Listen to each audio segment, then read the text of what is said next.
Hey everyone, welcome back to the channel. Today we are going to be taking a closer look at the MSI Forge GK110, a budget-friendly keyboard designed for both productivity and gaming. So it promises the quite responsive keystrokes, anti-ghosting support, RGB lighting and ergonomic comfort all in at affordable price. But does it actually deliver for the money? Let's just find that out in today's video. If you want to check the latest pricing and the availability of the product, the link is in the description box below. First of all, the typing experience.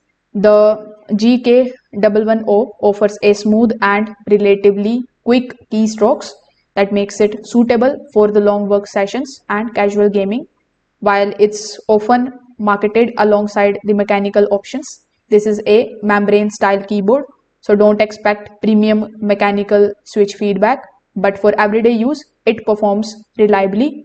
For gamer, it includes the anti-ghosting technology, meaning multiple key presses register accurately during the fast-paced gameplay.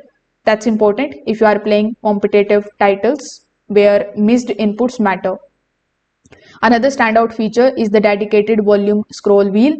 It's tactical, easy to use, and much more convenient than tapping the function keys to adjust the sounds. Speaking of light, the keyboard features customizable RGB effects. You can switch between the different light mode and colors to match your setup.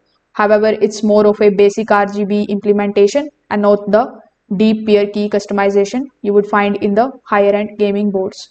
Now, ergonomics are solid for the price. It includes 3-stage adjustable tilt angles, helping reduce the wrist strain during the long sessions.